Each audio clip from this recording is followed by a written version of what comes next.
एक शाम निधि अपनी दोस्त सानिया के साथ हैलोवीन की मस्ती करने बाहर निकली। हंसते खेलते फोटो लेते हुए दोनों गलती से एक सुनसान गली में पहुंच गए। वहां एक लाइट के खंबे के नीचे एक लंबी औरत खड़ी थी, लंबे काले बाल और चेहरे पर सफेद मास्क। सानिया ने मजाक में कहा कि शायद उसने भी कोई हैलोवीन का कॉस्ट्यूम पहना है। तभी वो औरत बोली, क्या मैं सुंदर लगती हूँ?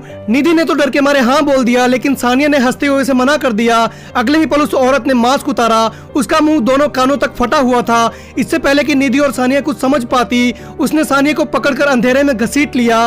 सानिया वहां से गायब हो चुकी थी। निधि जान बचाकर वहां से भागी, लेकिन रास्ते में हर शीशे, हर कार की खिड़की में उसे वही कटा फटा चेहरा दिखाई देता। वो किसी तरह अपने घर पहुंची और खुद को समझाती रही कि शायद ये सब उसके दिमाग का वहम है। रात को डोरबेल बजी और दरवाजे पर एक छोटा बच्चा खड़ा था। निधि ने उसे कैंडीज दी, पर जैसे ही वो दरवाजा बंद करने लगी, बच्चे ने अपना सिर उठाया। उसका मुंह भी कानों तक फटा हुआ था और उसके पीछे से एक साया निकला। वो साया किसी और का नहीं बल्कि सानिया का था, लेकिन अब वो बिल्कुल बदली हुई थी, क्योंकि सानिया का मुंह भी पूरी तरीके से फटा हुआ था। निधि ने दरवाजा बंद करने की कोशिश की, लेकिन सानिया ने उसे खोल दिया। अंदर आते ही सानिया ने पूछा, क्या मैं अब सुंदर लग रही हूँ? निधि ने कांपते हुए उसे हाँ बोला और फिर सानिया डरावनी अंदाज में हंसने लगी। धीरे से उसने अपने कोट से एक लंबी भारी पुरानी कैंची निकाली।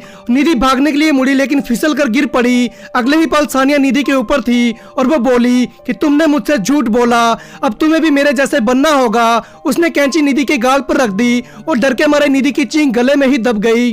उस रात 3 ब्लॉक दूर एक औरत ने अपने घर का दरवाजा खोला। बाहर वही छोटा बच्चा खड़ा था और उसके पीछे एक लंबी औरत। वो बोली, क्या मैं सुंदर लग रही हूँ? और वो औरत कोई और नहीं बल्कि निधि थी, जो अब उन्हीं में से एक बन चुकी थी।